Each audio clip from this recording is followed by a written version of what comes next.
यदि उपासक बाह्यानुसंधि परिवर्धयेत् फलम दुर्वासनामेव ततस्ततोधिकाम ज्ञात्वा विवेकैः परिहृत्य बाह्यम स्वात्मानुसंधिं विदधेत नित्यम। बहुत ध्यान देने योग्य बात। अपने को सब कुछ मिल गया, मानव देह मिली, सत्संग मिला, साधना मिली। अगर हम ये मानव जीवन में भगवत प्रेम नहीं प्राप्त कर पाए, तत्वबोध नहीं कर पाए, तो इससे बड़ा घाटा कुछ नहीं होगा। और इसकी पूर्ति पता नहीं किस युग में फिर हमें अवसर मिलेगा, किस जन्म में नहीं, किस युग में, किस काल में बहता चला जा रहा था इस 84 के चक्र में। संस्कृति माज बरियाई के पास बीच में रोक दिया प्रभु ने और निकाल करके मानव देह दी। अब अपना कल्याण कर ले, फिर भूल गए। उपासक बाह्यानुसंधि परिवर्धयेत् फलम, जब तुम अपनी इंद्रियों को बाहर रखोगे और ये भेद दृष्टि से स्त्री पुरुष, सुख दुख, मान अपमान, विषय चिंतन, तो इसका फल भी उत्पन्न होगा। देख लो, वृंदावन में हो लेकिन कितना प्रेम है प्रियालाल से, आप देखो। कई बार दिन में रोते हैं, ये देखिए। कितनी बार तड़पते हैं आप प्रिया प्रीतम के लिए, ये देखिए। आपका मनोरंजन कहां होता है? प्रियालाल की रूप माधुरी, लीला माधुरी, गुण माधुरी नाम या सांसारिक नाम रूप में, सांसारिक भोगों में, सांसारिक वार्ता में? देख लीजिए। बाह्यानुसंधि परिवर्ध ये फलम, फल मिलेगा तुम्हें। यदि तुम अपने इंद्रियों से बहिर्मुख होकर विषयों का चिंतन कर रहे हो तो उसका फल प्रकट होगा, दुर्वासना। और ये दुर्वासना मम सदा परिकर्षयन्ति, दुर्वासना मुझे भोगों की तरफ खींचती है। फिर भोग क्रिया होती है, फिर उस दुर्गति होती है। दुर्गति स्वरूप भ्रम, देहाभिमान दृढ़, नाना प्रकार के भोगों में सत्यत्व बुद्धि गया। यही दुर्गति, जीते जी दुर्गति है। तभी तो जीते जी जीवन मुक्त है। जिसकी इंद्रियां अंतर्मुख हैं, निरंतर प्रभु का चिंतन हो रहा है, उसका फल प्रकट होता है। क्या? दुर्वासना भस्म हो जाती है और वो जीवन मुक्त हो जाता है। जिसकी इंद्रियां बहिर्मुख हैं, विषयों का चिंतन करता है, उसका फल प्रकट होता है। दुर्वासना बढ़ती है और दुर्व्यवहार रूपी क्रियाएं होती हैं, असत क्रियाएं होती हैं और वो दुर्गति को प्राप्त हो जाता है। इसलिए तुम्हें बार बार इस विवेक का आदर करना चाहिए कि ये भोग तुम्हारे सुख के लिए नहीं है, ये भ्रमात्मक है। तुम शरीर नहीं हो, तुम इंद्रियां नहीं हो, तुम मन नहीं हो, तुम आत्मस्वरूप हो। बिल्कुल दृढ़ सत्य है। देखो, एक छोटी सी यहां स्वर्ण की नाक में पहनी जाती है, छोटा सा लौंग जैसा, उसे आप क्या बोलेंगे? स्वर्ण। और सुमेरु पर्वत को क्या बोलेंगे? स्वर्ण। कितना हम यहां वजन का नहीं, जो नाक है इसका आभूषण है तो उसे लौंग कह सकते हैं, उसे नथ कह सकते हैं, बेसर कह सकते हैं, ये नाम रूप उसका अलग हो सकता है, लेकिन है क्या? तो बोलेंगे स्वर्ण। तो सुमेरु क्या है जो 4 लाख योजन का? बोले स्वर्ण। ठीक ऐसे ईश्वर क्या है? बोले भगवत स्वरूप। तो जीव क्या है? आत्म तत्व क्या है? बोले भगवत स्वरूप। स्वर्ण की पहचान रखने वाला वजन को नहीं देखता, नाम को नहीं देखता, ये हार है, ये कुंडल है, ये कर्ण आभूषण है, ये नथ है, वो ये नहीं देखता। वो बोलता है स्वर्ण। कीमत नथ की नहीं है, स्वर्ण की है। ऐसे ही चींटी में, हाथी में, ब्रह्मा में एक ही वो भगवान विराजमान है, इतना भी अंतर नहीं है। वैसे ही आप केवल शरीर भाव से होने के कारण जीव कहलाए गए, नहीं तो जैसे छोटी सी नाक की लौंग वो स्वर्ण ही है, ऐसे ही चींटी के अंदर जो बैठा हुआ परमात्मा वो आत्म तत्व परमात्मा ही है, बिल्कुल अंतर नहीं। वैसे ही तुम्हारे अंदर बैठा हुआ अपने से लेकर संपूर्ण सृष्टि में एक ही परमात्मा विराजमान। सच्ची बानी, ये बहुत बड़ा भ्रम हो गया है। 10 आदमी नाव से उतरे तो बोले गिन लो यार, कोई कहीं गिर तो नहीं गया? 1 2 3 4 5 6 7 8 9। बोले 9 है, एक गायब है। बोले तुम गिनो। वो 1 2 3 4। तो जो नाविक था उसने कहा 10वें तुम हो, अपने को क्यों नहीं गिन रहे? तुम अपने को भूल कर गिनते रहोगे, गिनती कभी पूरी होगी ही नहीं, 9 ही निकलेंगे, 10वां नहीं मिल पाएगा। वो 10वां तुम हो पक्का। सर्वम खलमिदम ब्रह्म, तो इधर से शुरू करो। छोटा बड़ा नहीं, आकार नहीं, नाम रूप नहीं, वो तत्व सब में समान भाव। सर्वान वस्तु तया निरीक्ष, हरिवंश महाप्रभु, सर्वान वस्तु तया निरीक्ष, तो सर्वान में ये भी तो है ना, तो यहां भी तो है ना, इस हृदय में भी विराजमान हुए। तो आप कौन हुए जो सर्वान वस्तु तया निरीक्ष? तो आप कौन है? वो वस्तु ही तो है। कौन? जिसकी खोज कर रहे हो। जब जीव भगवत धाम जाता है तो किस स्वरूप से जाता है? निज स्वरूप से। वो निज स्वरूप क्या साधना से पैदा हुआ क्या? नहीं, वो था, वो है, वो रहेगा, उसे भूल गए थे। बस असाधनों का त्याग करते करते जे ही हृदय पवित्र हुआ तो ये झांकने में आ गया, हाँ मेरा स्वरूप क्या है। तो वो पार्थिव शरीर का राग त्यागी भगवत अनुराग में डूबा हुआ अपने स्वरूप को प्राप्त करके धाम जाता है, या वो अपने स्वरूप को प्राप्त करके मोक्ष पदवी को प्राप्त होता है, लय हो जाता है, ज्ञान मार्ग। खास बात पकड़ो, बाह्यानुसंधि परिवर्धित फलम, ये बहुत बढ़िया बात है। साधक हर समय बहिर्मुख रहता है। बहिर्मुख का मतलब ये सत्य है, संसार इस भाव से व्यक्ति का चिंतन, चाहे स्त्री शरीर का चिंतन, पुरुष शरीर का चिंतन, विषयों का चिंतन, मान प्रतिष्ठा का चिंतन, राग द्वेष का चिंतन, ये बहिर्मुख है। बहिर्मुख का मतलब नहीं कि वो आंख खोल के नहीं देखता, वो कोई क्रियाएं नहीं करता, वो कोई बात नहीं करता, वो बात करता है लेकिन भगवत स्वरूप में स्थित होकर। वो देखता है सबको भगवत स्वरूप, वो क्रियाएं करता है भगवत भाव में मगन होकर। वो बहिर्मुख नहीं है, चेष्टाएं बहिर्मुख दिखा रही, हर समय वो अंतर्मुख रहता है। बाह्यानुसंधि, वो बाह्य चिंतन कर रहा है, भगवत विमुख चिंतन कर रहा है, तो परिवर्धित फलम, उसका फल प्रकट होगा, दुर्वासना। और ये दुर्वासना उत्तरोत्तर बढ़ती जाएगी। परिणाम अशांति, क्लेश, दुख, विक्षेप, डिप्रेशन, ये सब। तुम अपने विवेक का आदर क्यों नहीं कर रहे हो? जो तुम्हें सत्संग में विवेक प्राप्त हुआ उसका आदर करो ना। वास्तविक तुम शरीर नहीं हो, ये 4 दिन के लिए छूट जाएगा शरीर। काम बना लो अपना। तुम न स्त्री हो न पुरुष हो, तुम भगवत स्वरूप हो, मानो। जैसे कहा जाता है कि जीव ईश कैसे हो सकता है, तो है कौन ये, कहां से आया है? तो बोलना पड़ेगा ईश्वर अंश, ठीक है। तो 1 चम्मच गंगाजल क्या बोलोगे? पानी, गंगाजल ही बोलोगे। तो 1 टैंकर गंगाजल ही, और पूरी धारा गंगाजल ही। सिद्धांत से बिलग मत जाओ। पूर्णमदः पूर्णमिदं पूर्णात् पूर्णमुदच्यते पूर्णस्य पूर्णमादाय पूर्णमेवावशिष्यते। सिद्धांत कहता है अगर पूर्ण से कुछ भी बचता है तो पूर्ण ही है। पाणे का लड़का पाणे ही होता है, नहीं तो अविनाशी का बच्चा अविनाशी ही है। बच्चा आत्मस्वरूप अंश, कोई अंतर नहीं। ये अपनी हमारी जो दुर्दशा हो गई, ये देह भाव में हो गई है। देह भाव में आकर हमारा पतन हो गया। ये भोग, ये देखना, ये सूंघना, ये छूना, इनकी कोई आवश्यकता नहीं। ये जो अभाव पैदा हुआ है आपके अंदर, अपने को भूल जाने, अपने प्रभु को भूल जाने के कारण, अपनी प्रियाजू को भूल जाने के कारण। देखो, अगर साधन करके भगवत प्राप्ति करनी तो ये बात समझना होगा। आज हम संत महात्माओं के पास भी जाते हैं तो केवल अपनी बाह्य कामनाओं की पूर्ति की लालसा लेकर जाते हैं। ये नहीं सोचते कि जो दुख की जड़ है उसमें आग लगा दें, जड़ से दुख को नष्ट कर दें। वो एक ही उपाय है, भगवत प्राप्ति। भगवत प्राप्ति सतत भजन से होती है, चिंतन से होती है। जो इस बात को हर समय जानता रहता है, देखो पकड़ना बात कि वास्तविक मैं शरीर तो नहीं हूं। शरीर पंचभूतों से रचा है। अगर हमको यहां से कैंसर हो जाए तो यहां कटवाने में कोई फर्क नहीं पड़ेगा। कटवा दिया, अंग कटवा दिया, और पूरा कैंसर से भी बड़ा भयानक ये दुर्वासना अनंत जन्मों से लगी हुई है। इसके लिए पूरे शरीर को छोड़ना होगा, शरीर का राग छोड़ना होगा। शरीर को छोड़ने का मतलब शरीर का नाश नहीं है। शरीर का नाश करोगे दूसरा मिल जाएगा, शरीर भूत का मिल जाएगा, न जाने कितनी गंदी योनियां हैं उनमें चले जाओगे।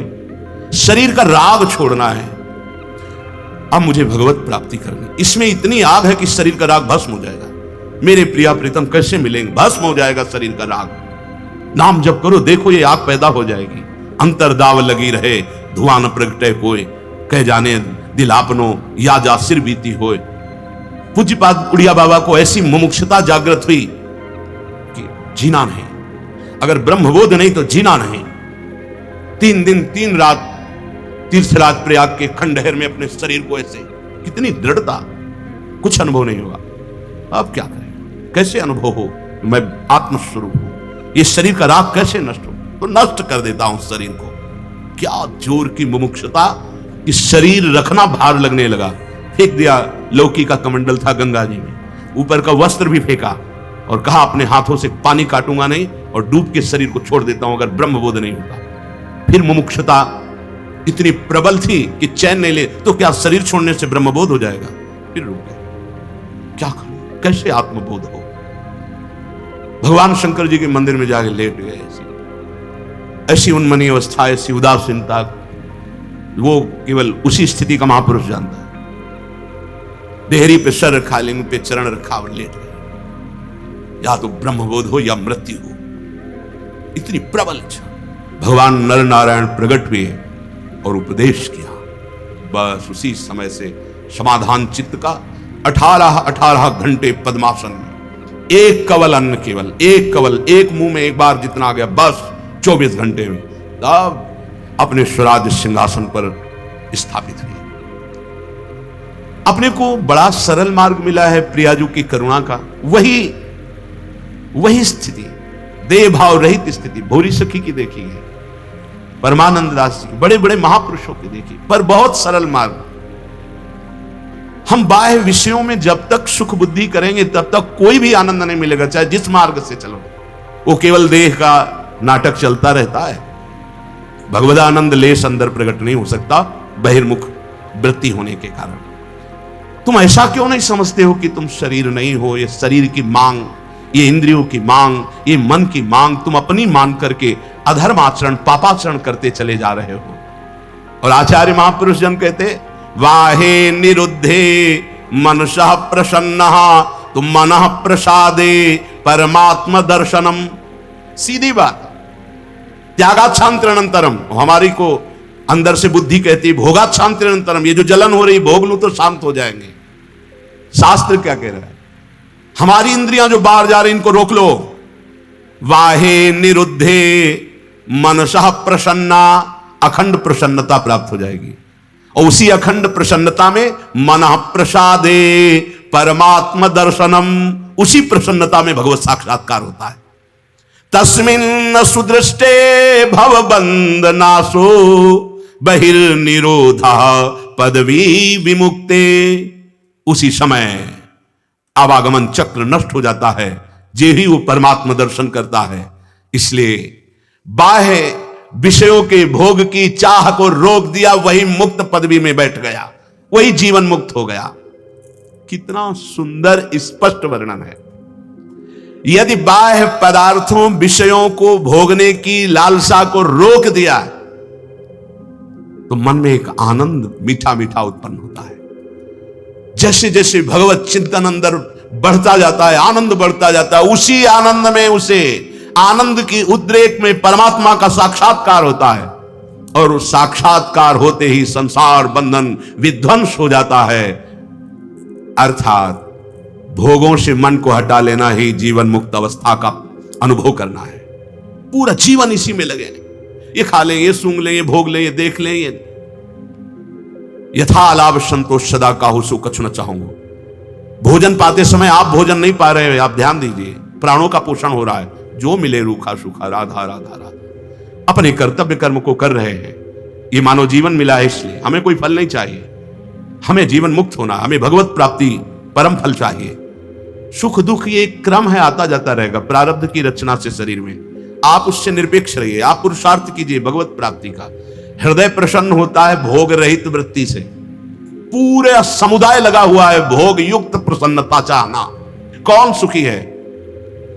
आप लोग जो कल्पना करते होंगे वो पद वाले, वो संपत्ति वाले सबके दर्शन होते हैं। अशुभ प्रवाह होता है और पश्चाताप की अग्नि जलते हुए बोलते हैं, इतने बड़े बड़े पद में है कि आप जिनकी कल्पना करते हैं कि काश में ऐसा होता, वो हैं वो रास्ता खोज रहे हैं कि जलन कैसे मिटे। वो रास्ता एकमात्र श्री भगवान के चरणों का आश्रय लेकर धर्म पूर्वक कर्तव्य करते हुए, नाम जप करते हुए जीवन बीते। वो तो किया नहीं तो हाथ क्या लगा? पश्चाताप, क्लेश, अशांति, भारी घर में जलन, भारी हृदय में जलन। अब कहां मिटे, कैसे मिटे? क्योंकि पद है, रुपया है, पैसा है, सब है, लेकिन वो नहीं है जो होना चाहिए। ये देहाभिमान 3 अवस्थाओं में तुम्हारे जीवन को नष्ट कर रहा है। ये दोनों अविद्या और अहंकार सबको बांधे हुए हैं। इसलिए समस्त स्थावर जंगम पदार्थों में और अपने भीतर भी एकमात्र परमात्मा को देखो, अभी मुक्त हो जाओगे।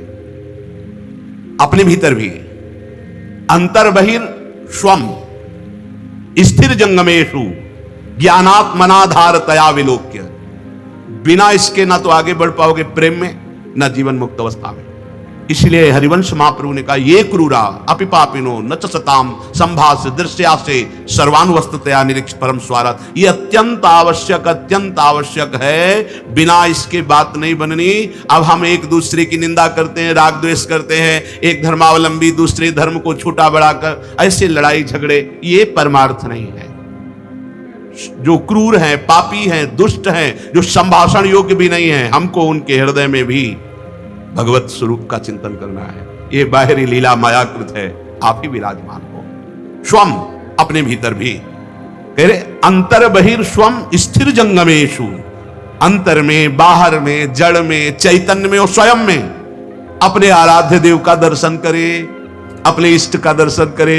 यहां भी मेरे प्रभु विराजमान, यहां भी प्रभु विराजमान, सर्वत्र मेरे प्रभु विराजमान। सा महात्मा सुदुर्लभा, क्योंकि यही माया मुक्त हो पाएगा। जहां कहीं प्रभु के सिवा कुछ और है, वही माया है। ये समस्त स्थावर जंगम पदार्थों के भीतर बाहर और आपके अंतर केवल समस्त उपाधियों से मुक्त अखंड परिपूर्ण रूप स्थित वो परमात्मा ही विराजमान है। ऐसा जो अनुभव करता है वो मुक्त हो जाता है। ये उपाधि बड़ा उपद्रव है। उपाधि, मैं स्त्री हूं, मैं पुरुष हूं, मैं अमुक हूं, मैं अमुक हूं, मैं अमुक हूं, ये सब उपाधियां हैं। और जितनी उपाधियां हैं सब व्याधियां हैं। परमात्मा उपाधि रहित है, तेरा स्वरूप उपाधि रहित है। बस यही बात समझना है।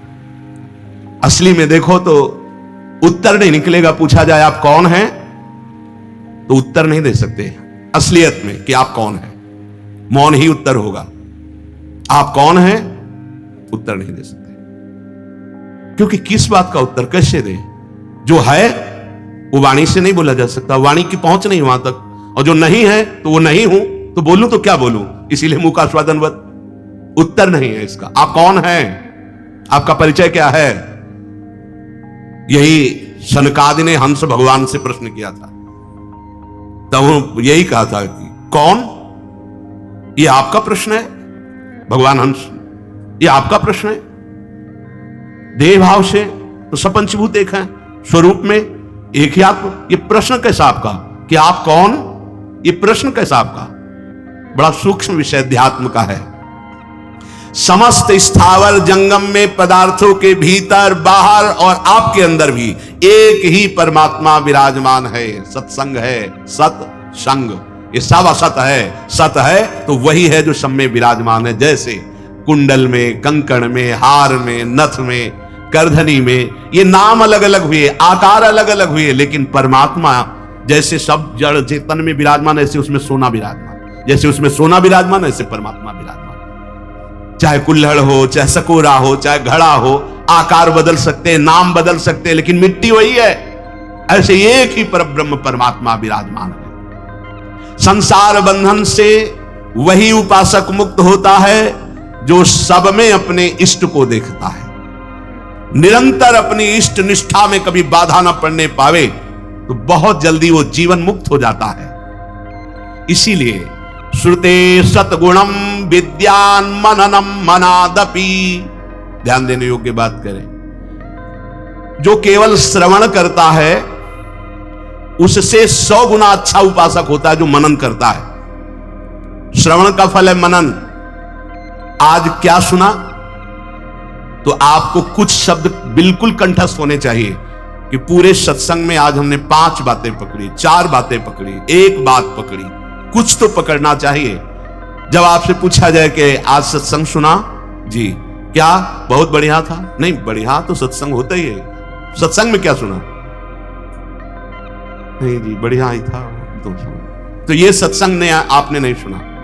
यहां करे श्रुते सतगुणम विद्यान मननम मनादपि, जो सुना उससे मनन किया, ये 100 गुना लाभ प्रदान करेगा। एक सुन के चला गया और एक सुन के मनन किया, तो मनन करने वाले को 100 दिन सुनने का जो लाभ है वो प्राप्त हो गया, 100 गुना लाभ प्राप्त हुआ। लाभ ही प्राप्त करने के लिए बैठे हो तो पकड़ो ना कोई बात, कोई तो बात पकड़ लो पूरे सत्संग में। जो श्रवण मात्र केवल करके चला जाता है उससे 100 गुना लाभ प्राप्त होता है। विद्यान मननम मननादपि, उसने मनन किया। गोकर्ण जी ने संपूर्ण श्रोताओं को श्रीमद् भागवत की कथा सुनाई, लेकिन विमान धुंधकारी के लिए आया। गोकर्ण जी ने प्रश्न किया भगवत पार्षदों से कि आपको विमान बहुत से लाने चाहिए, क्योंकि बहुत से श्रोताओं ने श्रीमद् भागवत सुनी। भगवत पार्षदों ने उत्तर दिया कि सुनी तो सबने, लेकिन मनन नहीं किया। मनन केवल धुंधकारी नहीं किया, इसलिए जीवन मुक्त हो चुका है। अब ये बैठकर विमान पर भगवत धाम को जाएगा। अब अगर इन सबको विमान चाहिए तो पुनः भागवत सुनाइए और सब मनन करें उसका, तो विमान आ जाएगा। इस श्रीमद् भागवत के फल महात्म्य में प्रारंभ में ही लिखा हुआ है। श्रुते सतगुणम विद्यान मननम, जो सुना उसका मनन किया। मनन करने की आदत डालो कि सत्संग के विषय में पूछा जाए तो पूरे सत्संग को आप 4-5 पंक्ति में पूरा वर्णन कर देंगे। पहले वृंदावन की श्री प्रिया प्रीतम की रूप माधुरी वंशी माधुरी का वर्णन हुआ, फिर वृंदावन की रजरानी और वृंदावन के वास का महत्व वर्णन हुआ, फिर इसके बाद इंद्रियां जो बहिर्मुख होकर विषयों में घूमती उससे कैसे दुर्गति प्राप्त होती है, जो अंतर्मुख होकर जड़ चैतन्य शब्द में अपने परमात्मा तत्व को देखता है वही जीवन मुक्त महापुरुष है। सार सार शब्द हम पकड़ते जा रहे हैं, पर पकड़ तभी पाओगे जब जगे हुए होगे। अगर सो रहे होगे तो क्या पकड़ पाओगे? किसी किसी को तो बस ये है कि समय पूरा हो जाए, कितनी जल्दी, अब वो बैठे नहीं पड़ेगा तो क्या पकड़ पाएगा। श्रोता सोई परम सुजान सुनत चित रति करे, जैसे प्यासे को पानी मिल जाए ऐसे जो श्रोता सत्संग को सुनता है, वक्ता की मुखारविंद पर एकाग्र दृष्टि लगा के निकले हुए वाक्यों को अमृत की तरह पान करता है, धन्य है वो श्रोता। श्रुते सतगुणम विद्यान मननम, सुनने मात्र से काम नहीं चलेगा, इसे मनन करना पड़ेगा। जो मनन करता है उससे 100 गुना फल प्राप्त होता है। और मननादपि निधिध्यासम लक्ष्य गुण मनंतम निर्विकल्पकम, जो मनन करता है और मनन करके जो सार बात निकली उसमें स्थिति प्राप्त करता है, वो लाख गुना मनन करने वाले से भी बढ़कर लाभ प्राप्त करता है। वही अपने इष्ट में अचल स्थापित हो जाता है। सुना, मनन किया और मनन का सार जो मिला उस पर चल पड़े, अपनी स्थिति बना ली, वही परमात्मा स्वरूप को प्राप्त होता है। योगस्य प्रथमं द्वारम वांग निरोधो अपरिग्रह निराशा च निरीहा च नित्यमेकांतशीलता। इस परमार्थ मार्ग में चलने वाले पथिक की पहली सीढ़ी है कि अपनी वाणी पर अंकुश कर ले।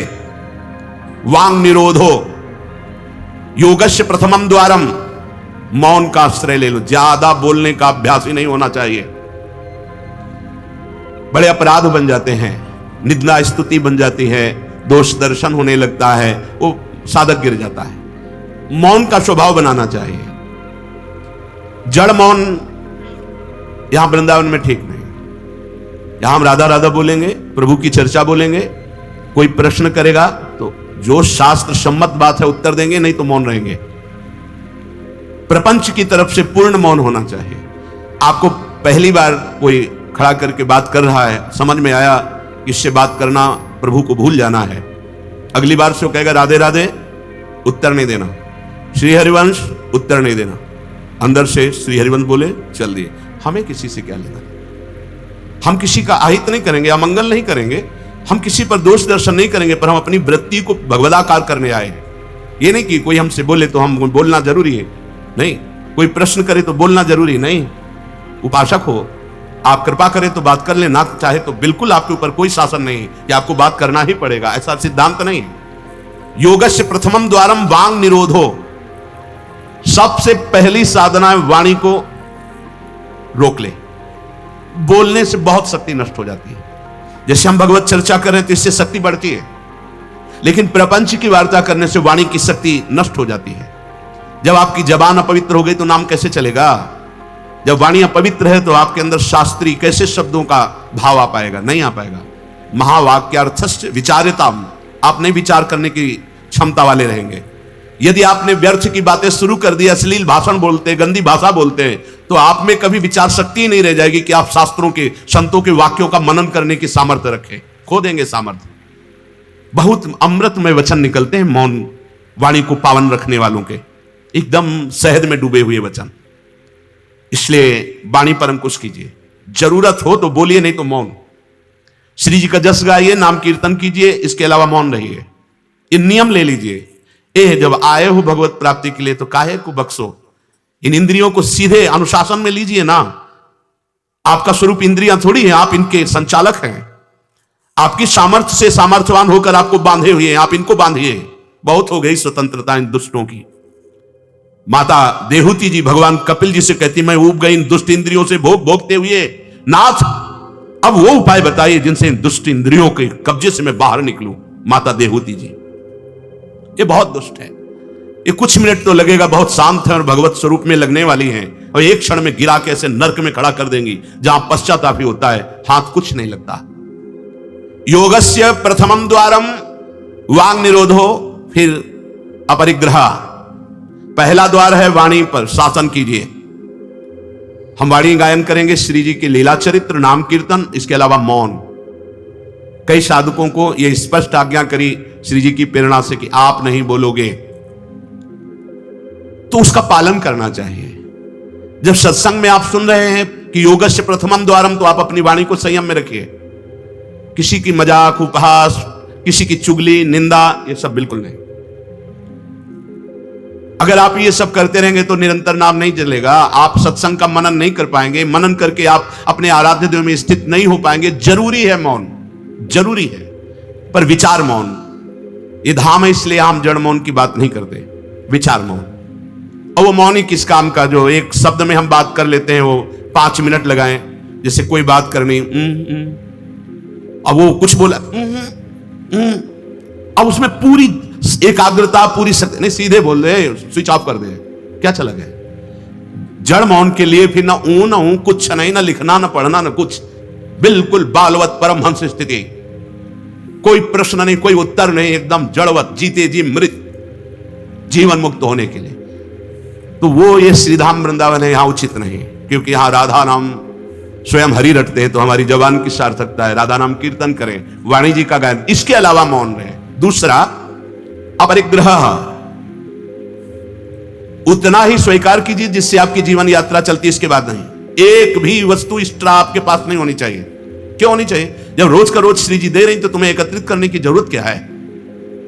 आपको जो दिनचर्या में चाहिए बस उतना ही, इसके आगे नहीं। एक भी कंबल एक्स्ट्रा नहीं रखना होना चाहिए, एक भी वस्त्र नहीं एक्स्ट्रा नहीं होना चाहिए। जो हमारी दिनचर्या में आ रहे हैं कि 2 कॉपिन, 2 मार्किन, बनियान, स्वेटर, 1 कंबल या 2 कंबल, जिससे आपकी दिनचर्या कट रही, बस इसके अलावा आपके पास कुछ नहीं।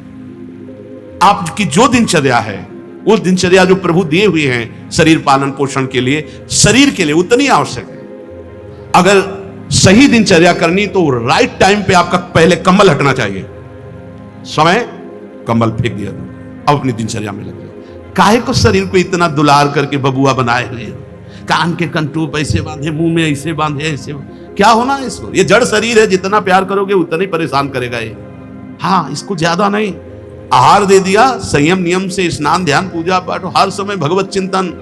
ये जड़ है, अभ्यास है। यहां कौन बांधता है कुछ?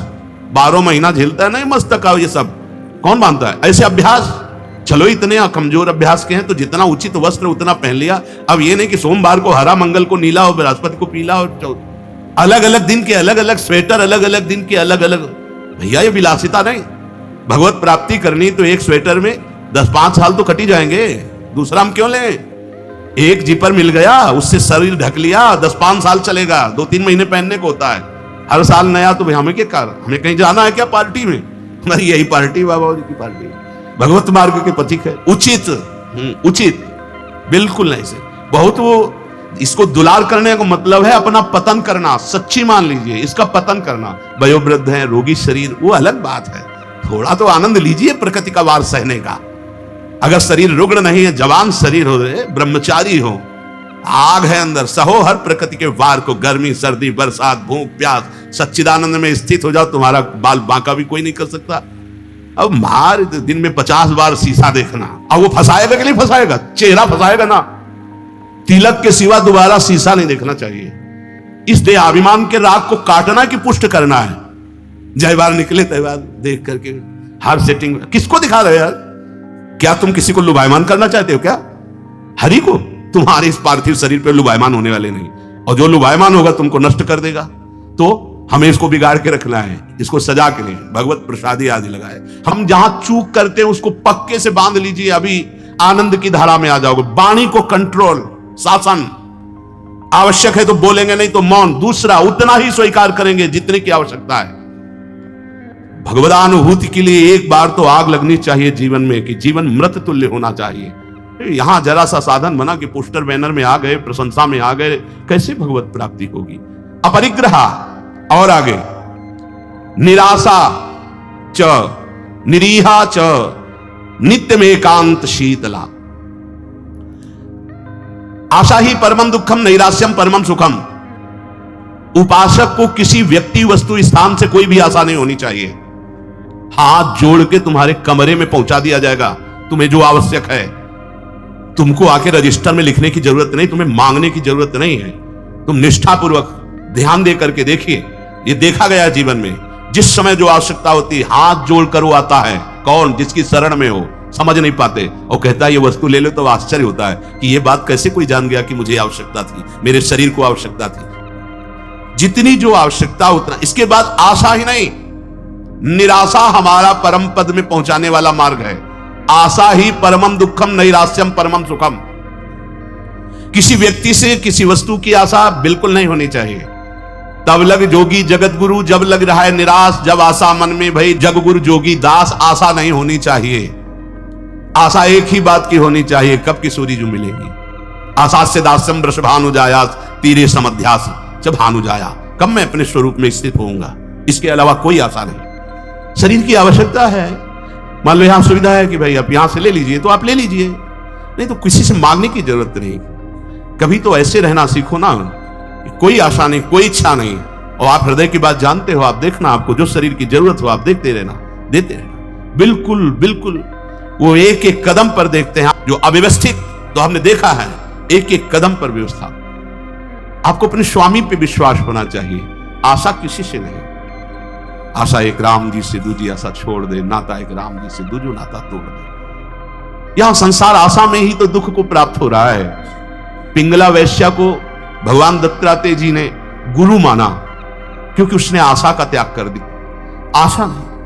अब मैं पुरुषों से आशा करती थी, अब परम पुरुष से आशा करूंगी, अपने आत्मस्वरूप से। अब किसी की जरूरत नहीं, मैं किसी से रमण की आशा नहीं करूंगी, एकमात्र अपने आत्मस्वरूप। उसी समय उसको गुरु मान लिया।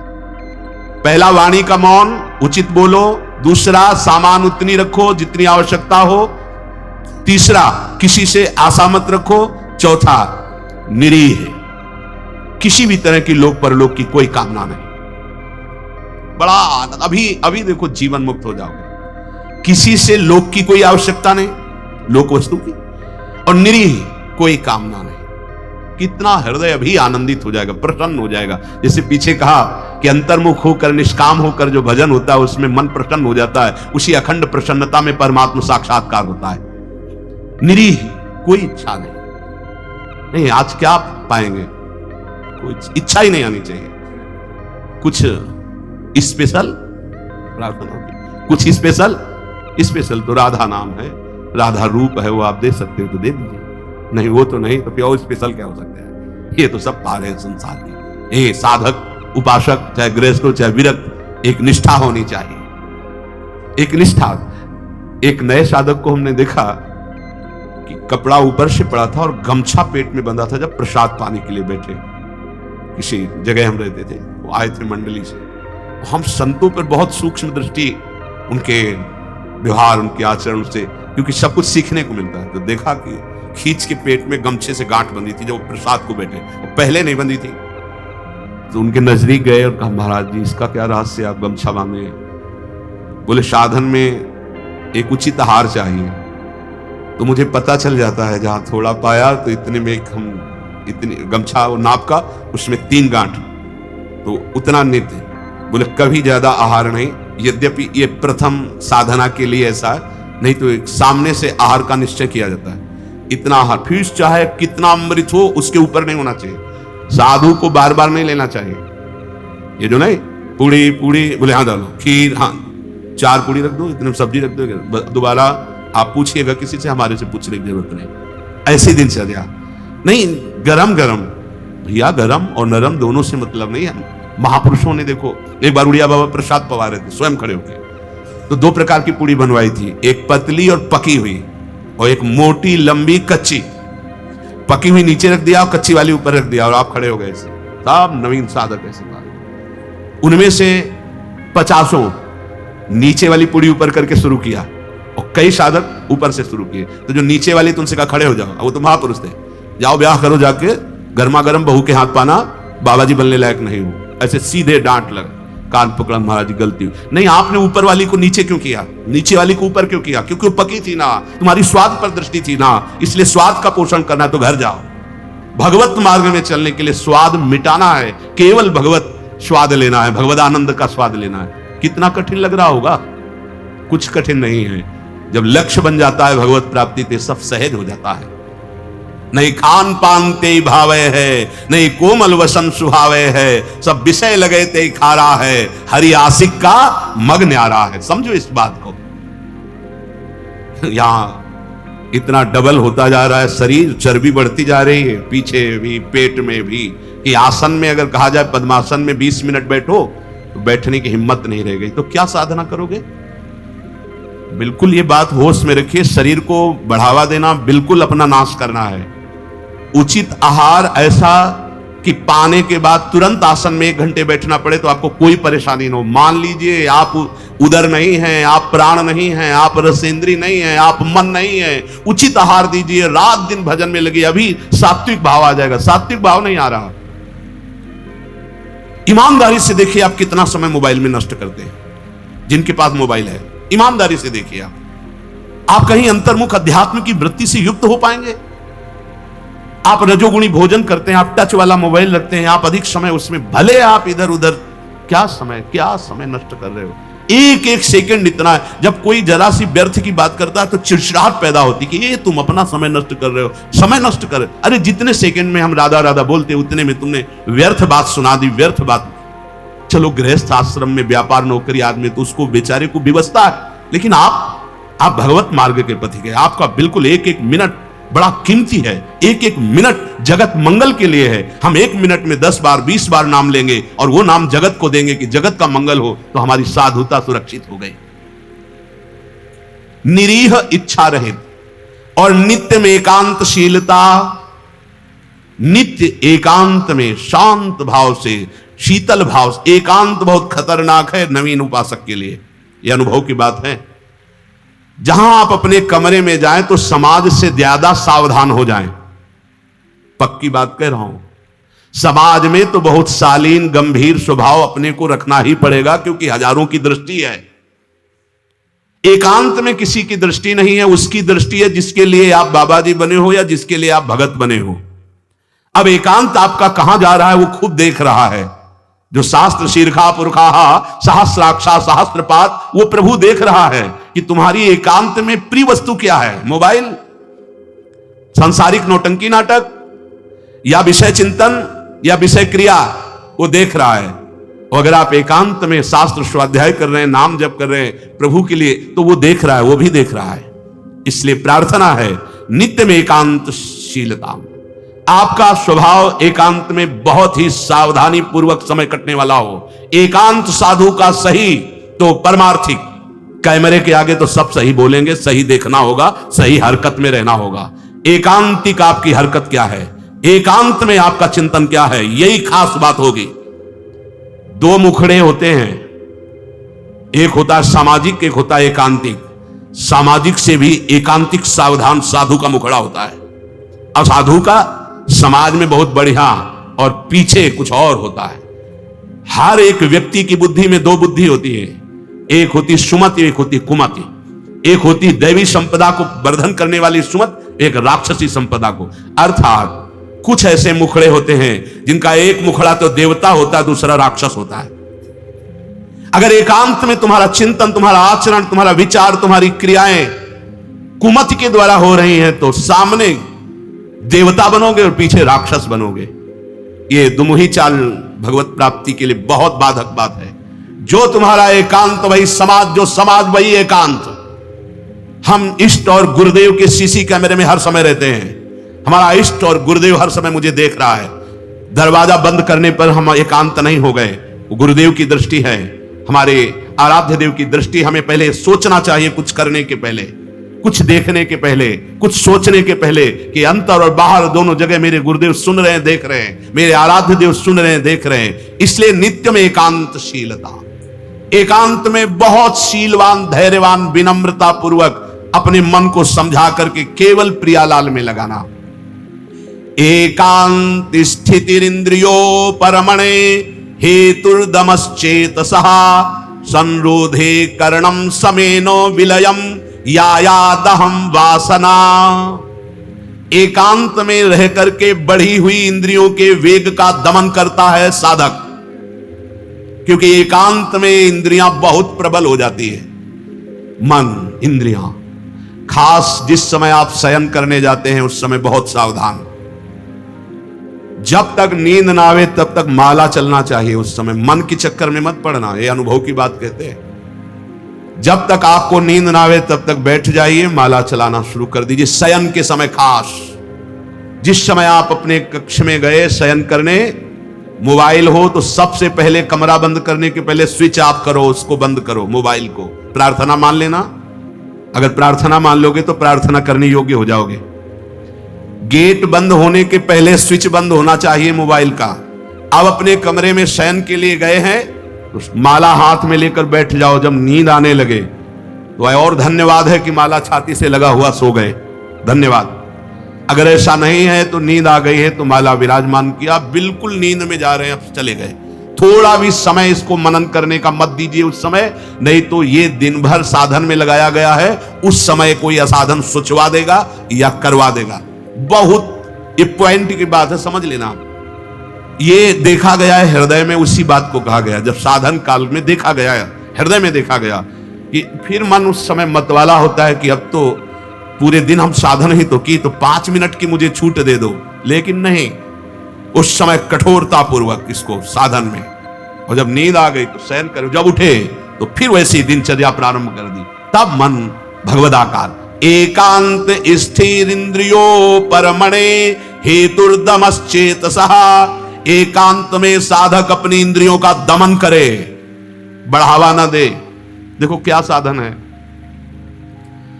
पहले दर्शन होते थे संत भगत भागवत जन, अब भी कुछ महापुरुष भी होंगे।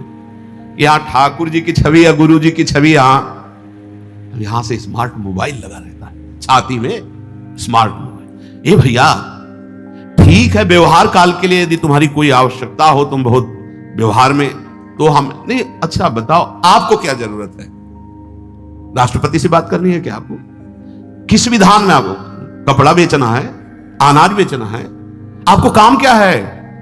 किससे बात करनी है आपको? जिनकी विशेष व्यवहारिक कोई सेवा गुरुजनों से मिली, वो तो बात उतनी ही केवल जितनी मिली है। नहीं, आप बताओ, हम भगवत प्राप्ति के मार्ग के साधकों के लिए मोबाइल भगवान की क्या आवश्यकता है? कितनी आवश्यकता है?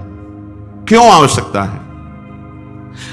जैसे सिलेंडर आदि लाना है या कुछ भाई और कोई सर, तो रख लो, हम कह रहे हैं वो छोटा वाला रख लो, उससे अपना काम। ये बहुत अंदर की बात कहते हैं, क्योंकि इसमें आप स्वतंत्र कुछ भी देख सकते हैं, कुछ भी आप पढ़ सकते हैं, कुछ भी। बहुत ऐसे लाइनें में होते हैं वो सब, बस उसमें क्लिक करो, क्लिक है तो कहते हैं हाँ वो वीडियो आ जाएगा। वो वीडियो आ जाएगा तो तुम्हारा अंदर का वीडियो गायब हो जाएगा, परमार्थ वाला। एकांत स्थिर इंद्रियों पर हेतुर्दमश्चेतसः। दमन कर दो इंद्रियों का। ये कहां सीखोगे, कब सीखोगे, किस देश में सीखोगे, यदि धाम में रहकर इंद्रियों का दमन करना ना आया? इंद्रियों का दमन कर दो। इंद्रिय दमन होने से चित्त का स्वयं निरोध हो जाता है और चित्त की वासना का नाश होते ही योगी को परमानंद का अनुभव हो जाता है। यह है खेल। इंद्रियों का दमन हुआ, मन और चित्त एक ही बात है।